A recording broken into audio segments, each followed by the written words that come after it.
இல்லை, என்னை பொறுத்த வரைக்கும் நாடாளுமன்ற உறுப்பினர் தொகுதி மேம்பாட்டு நிதியை நாங்கள் போய் ரெகுலராக ஆய்வு செய்வோம். என்னை பொறுத்த வரைக்கும் பை அண்ட் லார்ஜ் ஒர்க் கரெக்டாக தான் இருக்குது. அமித்ஷா நீங்கள் அமித்ஷா அவர்கள் சொல்கிறத நீங்கள் அமித்ஷா அவர்கள்ட்ட ஏஜென்சி இருக்குது, அமலாக்கத்துறைன்னு ஒன்று இருக்குது. பாஜக வர்றதுக்கு முன்னே அப்படி ஒரு துறை இருந்ததே யாருக்கும் தெரியாது. இன்றைக்கி அமலாக்கத்துறை அவங்க தலைமை அலுவலகமே தமிழ்நாட்டில் இருக்குதோ அப்படிங்கிற மாதிரி ஒரு சூழல் இருக்குது. இல்லை, எங்கெல்லாம் எதிர்க்கட்சிகள் ஆள்றாங்களோ அந்த மாநிலத்திற்கு மட்டும் அமலாக்கத்துறை போகுது. நீங்கள் இன்றைக்கி அஸ்ஸாம் சிஎம், பாஜகவுடைய சிஎம், அவர் காங்கிரஸ் இருந்தப்போ ஒரு பெரிய ஊழல்வாதி. நீங்கள் அதே மாதிரி என்சிபியில் இருக்க வரைக்கும் அஜித் பவார் ஊழல்வாதி. இன்றைக்கி அவர் பாஜகவில் சேர்ந்த உடனே புனிதமாயிட்டார். அதனால் இன்றைக்கி அதிகப்படியான ஊழல்கள் நடக்கிற ஒரு கட்சி, ஒரு ஆட்சி நடக்கிற மாநிலங்கள் அப்படின்னா அது பாஜக தான். ஒன்றிய அரசாங்கத்தில் நம்ம நடந்த ஊழல்களோட பட்டியலை தொடர்ந்து ராகுல் காந்தி வெளியிடுறாரு. ஏன் அமலாக்கத்துறைங்கிறது ஒரு இண்டிபெண்டான அமைப்பு தானே, மக்களுடைய வரிப்பணத்தில் சம்பளம் வாங்குற ஒரு அமைப்பு தானே. ஊழல் எங்கே நடந்தாலும் தப்பு தான். எதிர்கட்சியாளர் மாநிலங்கள் நடந்தால் மட்டும்தான் தப்பா? ஆளுங்கட்சியாளர் மாநிலங்களில் பாஜக ஊழல் பண்ணால் பரவாயில்லையா? அதனால் அமித்ஷா அவர்கள் சொல்கிறது ஒரு அரசியல் ரீதியான கருத்துன்னு தான் நான் நினைக்கிறேன். ஒழிய உங்களோட ஏஜென்சி இருக்குது, நீங்கள் போய் ஆய்வு பண்ணுங்கள், புக் பண்ணுங்கள். ஏன் அந்த ஏஜென்சி பாஜக ஆளுகிற மாநிலங்கள் பக்கமே போக மாட்டேங்குது? இதே தமிழ்நாட்டில் முன்னாள் பாஜக மாநில தலைவருக்கு நெருக்கமான ஒருத்தர் வீட்டில் ரெய்டு நடந்ததில்ல, 67 கோடி ரூபா பிடிச்சோம், 200 கோடிக்கு டாக்குமெண்ட் பிடிச்சோம் நீங்கள் தானே சொன்னீங்க. இப்போ அந்த கேஸ் என்னாச்சு? நடக்கலையில்லை. இப்போ பாஜகவை பொறுத்தவரை எதிர்க்கட்சிகள் ஆளுகிற மாநிலங்களில், குறிப்பாக சிறப்பாக தமிழ்நாடு மாதிரி ஒரு சிறப்பாக நிர்வாகம் செய்கிற மாநிலங்களில் அவர்களுக்கு இந்த மாதிரி அமலாக்கத்துறை அனுப்பி இடைஞ்சல் பண்ணுறது, அரசியல் ரீதியாக இந்த மாதிரி கருத்துக்களை முன்வைக்கிறத அமித்ஷா செய்கிறாரே ஒழிய, ஏன் பாஜக மாநில ஆளுகிற மாநில முதலமைச்சர்கள் மீது ஊழல் குற்றச்சாட்டுகள் குவிஞ்சு கிடக்குது, அவங்களையும் போய் கைது பண்ண வேண்டியதானே?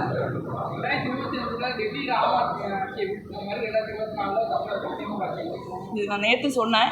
அவர் ஆம் ஆத்மின்னு மட்டும் சொல்ல, அவர் 2-3 ஸ்டேட்டை குறிப்பிட்டு சொல்லியிருக்காரு. ஒடிசா, ஐ திங்க் மகாராஷ்டிரா, டெல்லி அப்படின்னு சொல்லியிருக்காரு. நீங்கள் ஒடிசா, மகாராஷ்டிரா மட்டும் இல்லை, நீங்கள் காஷ்மீர்லேருந்து கன்னியாகுமரி வரைக்கும் எடுத்துக்கிட்டிங்கன்னா நான் ஒரு பட்டியலே சொல்லலாம்.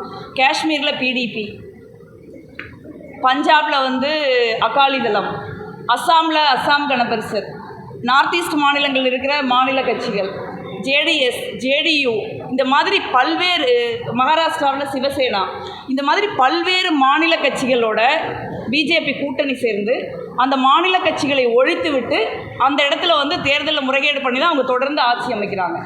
பாஜகவுடன் கூட்டணி சேர்ந்து எந்த கட்சியும் வளர்ந்ததாக இந்தியாவில் சரித்திரம் கிடையாது.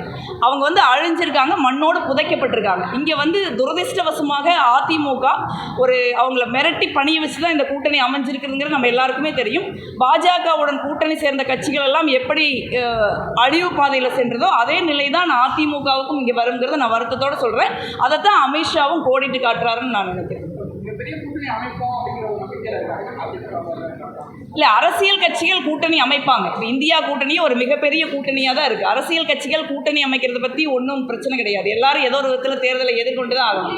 ஆனால் கூட்டணி அமைத்தால் மட்டும் தமிழ்நாட்டில் ஜெயிச்சிட முடியுமா? இவ்வளவு நலத்திட்டங்களை தமிழ்நாடு அரசாங்கம் செய்திருக்காங்க. நீங்கள் காமராஜர் பீரியடுக்கு அப்புறம் பார்த்தீங்கன்னா, காமராஜர் தான் முதல் மதிய உணவு திட்டத்தை கொண்டாந்தாங்க. அதுக்கப்புறம் இந்தியாவில் அதை நம்மளே செயல்படுத்துறதுக்கு 50 வருஷம் ஆயிடுச்சு. இன்றைக்கி இந்தியாவிலே எங்கேயாவது ஒரு காலை உணவு திட்டம் நடக்குதுன்னா அது தமிழ்நாட்டில் மட்டும்தான் நடக்குது. நீங்கள் இன்றைக்கி நேற்று திறன் மேம்பாடுக்காக நீங்கள் முதலமைச்சர் ஒரு பெரிய பட்டியலே சொன்னாங்க. எவ்வளோ பேர் நாம் முதல்வன் திட்டத்திலிருந்து சாதாரண குடும்பத்தை சேர்ந்தவங்க படிச்சுட்டு இன்றைக்கி சிவில் சர்வீஸ் தேர்வுகளை பாஸ் பண்ணியிருக்காங்க. இப்போ போன முறை கரூரில் நாங்கள் திசா கமிட்டி நடத்துகிறப்ப சியு ஒரு விஷயம் சொன்னாங்க. கரூர் மாவட்டத்தை பொறுத்த வரைக்கும் ஒரு 24 குழந்தைகள் 12வது படித்த பிள்ளைகளை ஐடென்டிஃபை பண்ணி இவங்களுக்கெல்லாம் பெற்றோர்கள் இல்லை, அதனால் இவர்கள் படிப்பதை நீங்கள் உறுதி செய்ய வேண்டும்னு சென்னையிலிருந்து ஒவ்வொரு மாவட்டத்துக்கும் சர்க்குலர் வந்திருக்கு. நீங்கள் இந்த அளவுக்கு பள்ளிக்கூடத்தில் 1ஆம் கிளாஸ் படிக்கிற குழந்தையிலிருந்து அவங்க ஒரு எந்த மாதிரியான பின்னணியை சேர்ந்தவர்கள், அவர்களுக்கு அப்பா அம்மா இல்லையா, அவங்கள படிக்க வைக்கணுங்கிறதுக்கு ஒரு பெற்றோர்களுடைய நிலைப்பாட்டில் தமிழ்நாடு அரசாங்கம் இருக்குது. அந்த மாதிரி அதேமாதிரி மகளிருக்கு 1000 ரூபாய் கொடுக்கப்பட்டிருக்கு. நம்ம சொன்ன ஒரு பட்டியலில் உள்ள கரூர் நாடாளுமன்ற தொகுதிக்குள்ள மட்டும் இந்த 4 வருஷத்தில் நாங்கள் 4 கல்லூரிகளை வாங்கியிருக்கோம். அதுக்கு முன்னே 10 வருஷமாக நம்மளால் ஒரு கல்லூரி கூட வாங்க முடியல. இந்த மாதிரி ஒரு கல்வி, உயர்கல்வி, மருத்துவம், உள்கட்டமைப்பு வசதிகள், வேலை வாய்ப்புன்னு ஒரு மிக சிறப்பாக இயங்குகிற ஒரு அரசாங்கத்திற்கு மக்கள் நிச்சயமாக வாக்களிப்பாங்கன்னு நான் நினைக்கிறேன். இந்தியா கூட்டணியும் ஒரு வலுவான கூட்டணி, அரித்மெட்டிக் வைஸ் கூட நாங்கள் ஒரு வலுவான கூட்டணியாக தான் இருக்கோம். அதனால் இந்தியா கூட்டணி ஒரு மகத்தான வெற்றி பெறும் நாங்கள்.